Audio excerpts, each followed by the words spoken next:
Hi folks, this is Sheila from F&M Horse Training, or better known to many as Trainer 101. And today is sunny, it's beautiful, and I'm going to start in on February 2011 training and tack tips. We're going to try videos this time around, see what happens. Most of us make the mistake of it's a pretty day and we've not been on our horses in a while, we want to ride.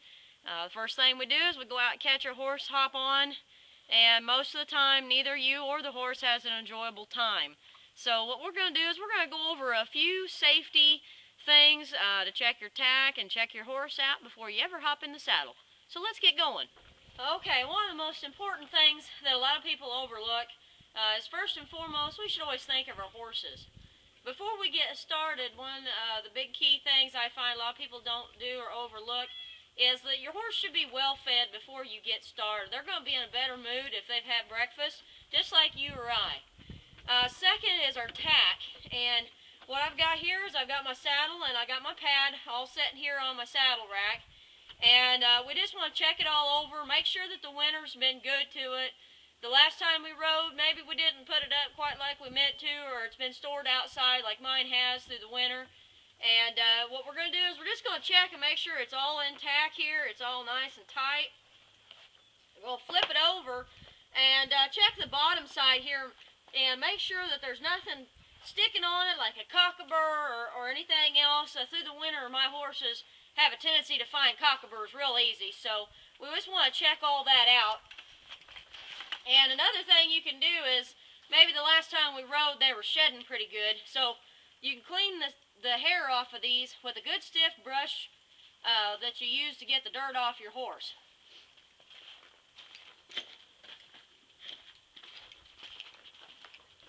Now we can just take that brush and do a quick once over here on this saddle and make sure that we've got some things, and you see the dirt coming off of there. This is a felt pad with a sewn on real heavy woven blanket on the back side of it, and most horses will sweat even in the winter if they're getting a good hard workout, which will cause a lot of that dirt and mud that they've got worked up in that thick hair coat to come out on this pad. So by making sure that it's good and clean, we can ensure ourselves a good step one of having a good ride. Step two is we're going to check the saddle, make sure it's all in working order, there's nothing loose, nothing but damaged on it.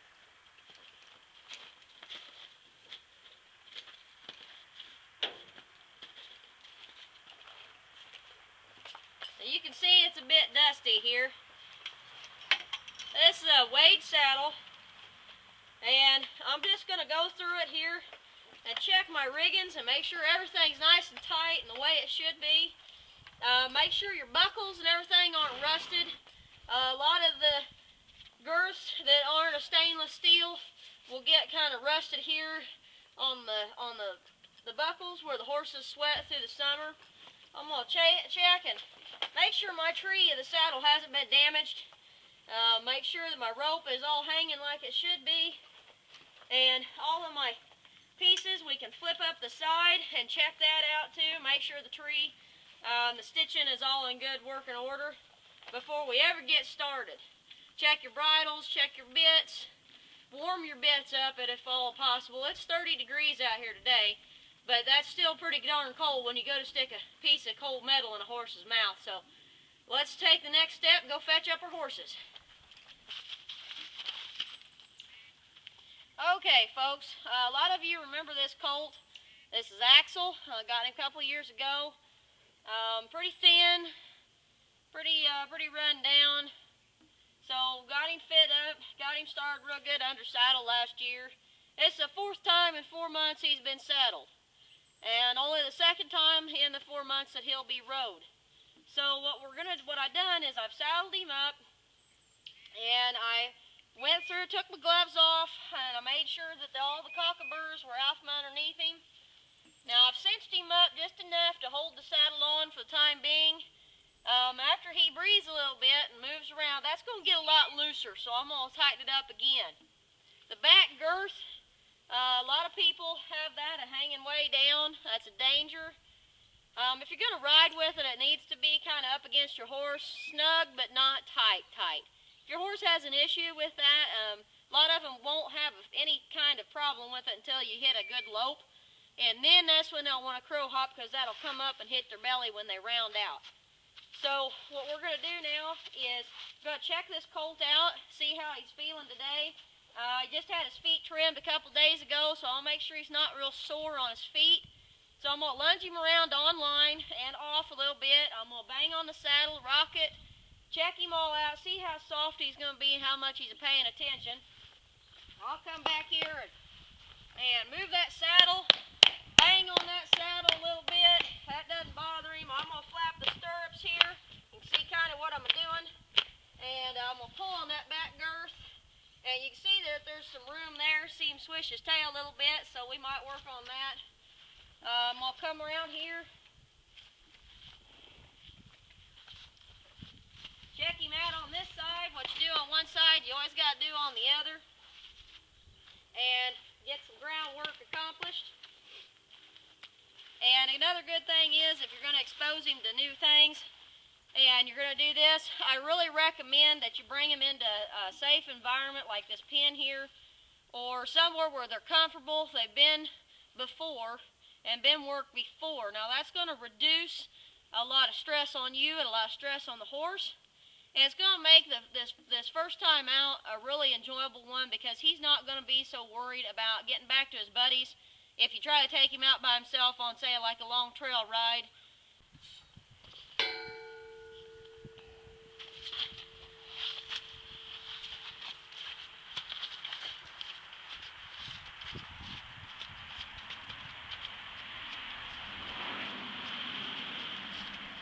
Okay, well folks, I've moved him around and on the ground a little bit. I desensitized him, brought a raincoat out here. And my camera here isn't really wanting to stay with me. It's getting a little cold, I think. So I'm going to ride him around a little bit and see what he remembers. And check him out. He was a little sore there when I was working him on the ground on the front leg.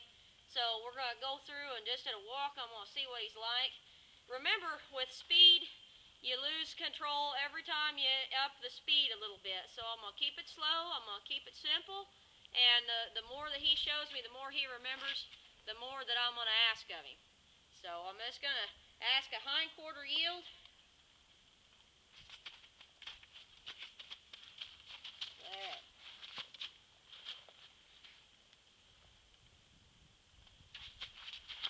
Boy.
Get ready to ask for a stop here.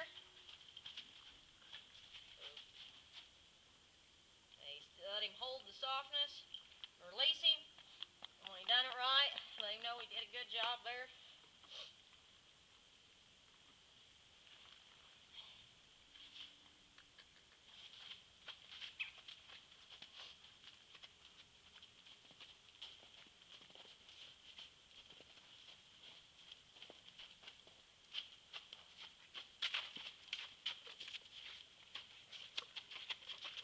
Ask him here to move over a little bit. There we go. He did real good with it.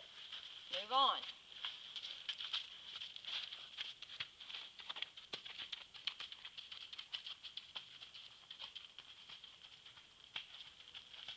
Hold him in. Move him stepping over and across. There. Now remember what I said about keeping it simple? We don't want to overload them the first time out. We just want to make sure that they understand what we're doing.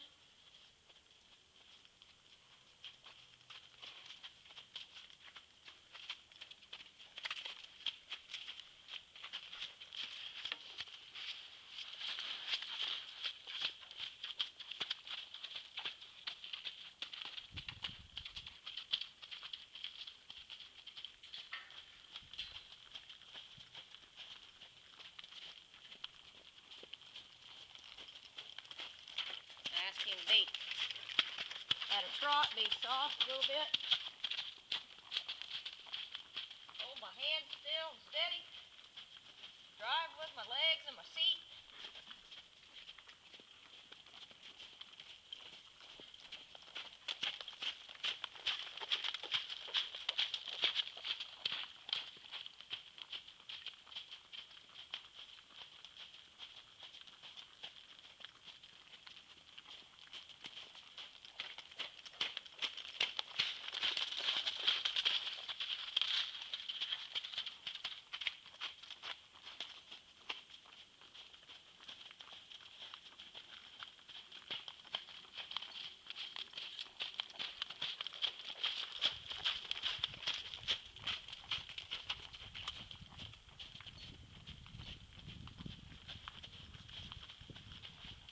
There.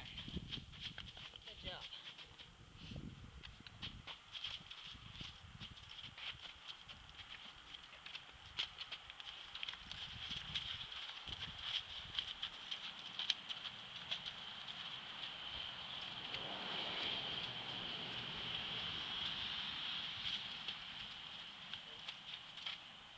Well, folks, thanks for joining me in February's tack and training tips, and happy riding, safe riding, and I'll see you next month. Take care.